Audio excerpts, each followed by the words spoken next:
Hello, আসসালামু আলাইকুম। আশা করছি সবাই ভালো আছো। আমিও আলহামদুলিল্লাহ ভালো আছি।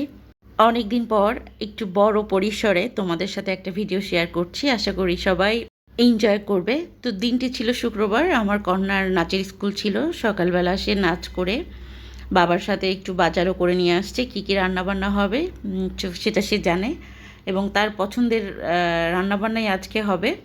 তো বাজারে গেছে যা যা নাই আমি একটু লিস্ট করে দিয়েছিলাম। তো তারা দুই বাপ বেটি বাজার করে নিয়ে আসছে। তো আজকে একটু রান্নাবান্না করব, যেটা একটু ইলিশ পোলাও করব আর মেয়েদের খুব পছন্দের চিকেন রোস্ট করব। তো টুকটাক যা উপকরণ আমার ছিল না সেগুলোই বাজার টাজার করছে। আজ অনেক দিন পর না খুব ইচ্ছা হচ্ছিল রান্নাবান্না করি, সংসারের টুকটাক কাজকর্ম করে একটু গুছিয়ে নেই। অনেক দিনই ওভাবে আসলে মন দিয়ে কাজকর্ম কেন জানি হচ্ছিল না। অনেক সময় অনেক রকম মন মানসিকতা খারাপ থাকে বা ভালো লাগে না, আবার গ্যাসের প্রবলেম, রান্নাবান্না করতেও ইচ্ছা হয় না। কিন্তু আজকে খুব আগ্রহ নিয়ে রান্নাবান্না করছি এবং বাচ্চাদের পছন্দের রান্নাই করব, সেরকমই প্ল্যান। তো আর ব্যাপার হলো, আমার কখনো না রান্নাবান্না করতে অনীহা হয় না, আমার রান্না করতে ভীষণ ভালোই লাগে। আমি বরাবরই ভীষণ সংসারী একজন মানুষ। সংসার আমার ফার্স্ট প্রায়োরিটি এবং আমার সংসারটাই আমার প্রাণ। আমার যেটা মনে হয় সংসারের কাজকর্ম, বাচ্চাদের যত্ন, এগুলোকে নিয়েই আমি সবসময় ভালো থাকি, তো বা থাকার চেষ্টা করি। তো সংসারের বাহিরে আমি কিছু ভাবিও না, বা সংসার নিয়েই হ্যাপি থাকার চেষ্টা করি, এটাই হলো কথা। তো বাজার টাজার করে নিয়ে আসছি আর এদিক দিয়ে আমি কেটে বেছে নিচ্ছি। আজকে হচ্ছে আপা অনেকগুলো পেঁয়াজ কেটে দিয়েছে, আর এদিক দিয়ে দুধ ঘন করে আগের দিনই রেখে দিয়েছিলাম রোস্টের জন্য। আর এখানে আদা কেটে নেওয়া হয়েছে, এগুলো সব আপাই কেটে দিয়েছে। আগের দিন হচ্ছে রসুন কেটে রেখেছিলাম, ডিপে ছিল, ওটা বের করেছি। মোটামুটি একটু মশলা পেস্ট করে নিতে হবে। পোলার চাল ধুয়ে পানি নিংড়াতে রেখে দিচ্ছি, বরাবর আমি এই কাজটাই করি। পোলাও রান্না করলে না অনেক আগে থেকে পোলার চাল ধুয়ে একটা স্টেনারে রেখে দিই, পানি নিংড়ায় যায়। তো তারপর শুরু করে দিলাম রান্নাবান্না। তো সবার প্রথম যেটা করলাম, বেরেস্তা ভেজে নিচ্ছি। পোলাও রোস্ট যাই রান্না করি না কেন, অনেক কিন্তু বেরেস্তার দরকার হয়। আর আমি একটু কম পরিমাপ তেল দিয়েই বেরেস্তাগুলো করছি। বেরেস্তা করতে কিন্তু অনেক তেল লাগে, তো আমি অল্প তেলেই করছি, রেজাল ঘরে যেরকম নর্মাল রান্নাবান্না করার জন্য করা হয়। তো এই তো অলমোস্ট হয়ে গেছে। তো এগুলো আমি নামিয়ে নিয়ে এই তেলের মধ্যেই চিকেন পিসগুলো হচ্ছে একটু ভেজে নিব, খুব লাইট একটা ভাজা। তো এখানে চিকেনগুলো আমি ধুয়ে ভালো করে হচ্ছে লবণ রসুন পেস্ট দিয়ে মাখিয়ে রেখেছিলাম অনেকক্ষণ। তো এটাই আমি একটু একটু করে ভেজে নিব। আর এদিক দিয়ে যেটা করলাম, ইলিশ পোলাও রান্না করার জন্য ইলিশের টুকরোগুলো একটু মেরিনেট করে রেখে দেবো। এখানে টক দই নিয়েছি, অ্যাজ ইউজুয়াল মশলা, রসুন পেস্ট, হচ্ছে সামান্য জিরা, আর হচ্ছে একটু আদাও নিয়েছিলাম। এই সব মশলা আসলে নিজের টেস্ট অনুযায়ী, এবং ইলিশের স্বাদ ফ্লেভার পেতে হলে মশলা কমই দিতে হয়, এটা তো তোমরা সবাই জানো। তো আমি অল্প মশলাই করছিলাম। ইলিশটা অবশ্য খুব ভালো ছিল, ফ্রেশ ছিল, ভালো স্বাদ পাওয়া গেছে।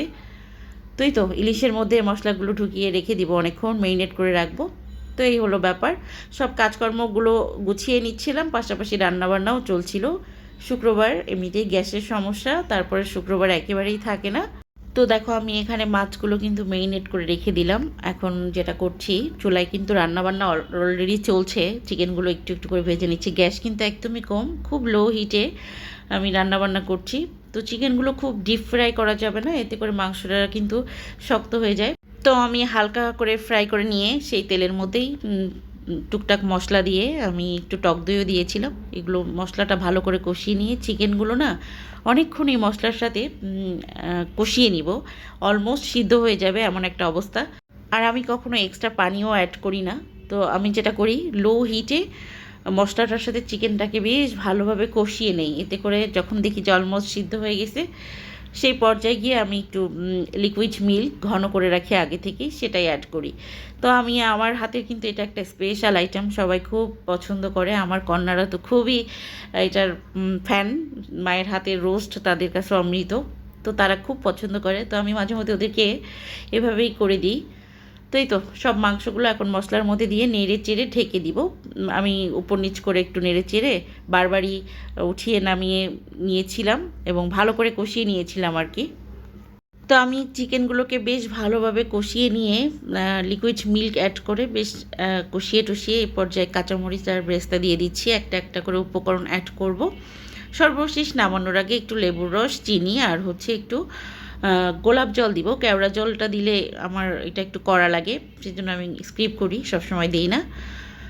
তো এরপর এটা নামিয়ে নিব। রান্নাবান্না কিন্তু হয়েই গেছে অলমোস্ট। তারপর যেটা করব, পোলাওটা রান্না করব, ইলিশ পোলাও, খুব শর্টকাটে। যেহেতু আসলে অনেক সময় লাগে রান্নাবান্না করতে, সেজন্য আমি চেষ্টা করি যত শর্টকাটে করা যায়।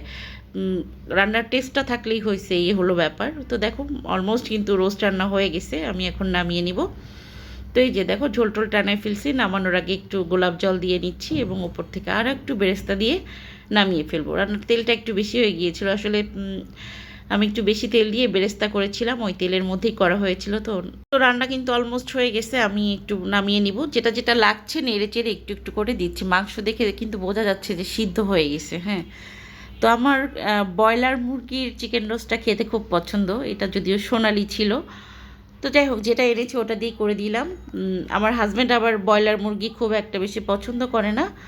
তো যাই হোক, যে যেটা পছন্দ করে সেভাবেই ব্যালেন্স করে রান্নাবান্না হয় আর কি। তো নামানোর আগ মুহূর্তে আমি আর একটু বেরেস্তা দিয়ে এখন জাস্ট নামিয়ে নিব। ফাইনালি দেখো রান্না কিন্তু হয়েছে, খুবই ইয়ামি হয়েছিল।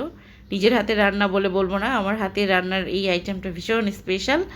তো পাশের চুলায় আমি আবার ইলিশ পোলাও রান্নার জন্য আগে ইলিশটা একটু রান্না করে নিচ্ছি, যেরকমটা করা হয় আর কি, খুব শর্টকাটে অল্প মশলায়। তো আমি এখানে একটু পেঁয়াজ ভেজে সাথে এলাচ দারচিনি তেজপাতা দিয়ে একটু যেটা মশলা করেছিলাম, ইলিশ মেরিনেট করে যে মশলাটা রেখেছিলাম ওটা দিয়ে ভেজে নিয়ে, তো ইলিশগুলো কিন্তু তুলে রাখা হয়েছে। তো ওর মধ্যে আবার একটু ঝোল অ্যাড করে আমি ইলিশটা একটু কুক করে নিব, একদমই টোটালটাই রান্না করে ফেলবো। তো এই যে দেখো খুব সাবধানে করছি, নেড়ে চেড়ে দিচ্ছি, ভেঙে যাওয়ার চান্স খুব কম। তো ভাঙেও নি, মাছটা না খুব ফ্রেশ ছিল এবং টাটকা ছিল, যার দরুন স্বাদও ভালো আসছে। আর মাছ নরম হলে অনেক সময় ভেঙে যাওয়ার চান্স থাকে, এই হলো ব্যাপার। তো আমি খুব আলতোভাবে নেড়ে চেড়ে দিচ্ছিলাম, মশলার সাথে একটু ভালো করে কষিয়ে নিচ্ছিলাম, যাতে কিনা অলমোস্ট রান্না এখানেই হয়ে যায়, এরকম একটা ব্যাপার। তো দেখো ইলিশগুলো খুব ভালো করে রান্না হচ্ছে কিন্তু। তো যে এরপর যেটা করব, ইলিশগুলো তুলে নিয়ে ওই মশলায় পোলাওয়ের চালটা দিয়ে পোলাওটা রান্না করে উপর থেকে ইলিশ মাছগুলো বিছিয়ে দিয়েছি। বেশ ভালো লাগছে কিন্তু, এবং খেতে টেস্ট সেই রকম। আমার কন্যাদের তো খুবই প্রিয় খাবার। তো দেখো ফাইনাল একটা লুক দেখিয়ে দিচ্ছি ইলিশ পোলাওয়ের। আর এদিক দিয়ে রোস্ট তো আগেই রান্না করে রেখেছি। তো এগুলোই ছিল আমাদের দুপুরের লাঞ্চ মেনু, শুক্রবার স্পেশাল। আর শুক্রবারটা একটু স্পেশাল না হলে আমার আবার ভালো লাগে না। তো রান্না বান্না হতে হতে না অনেকটা সময় পার হয়েছে, সবার অনেক ক্ষুধা পেয়ে গেছিলো।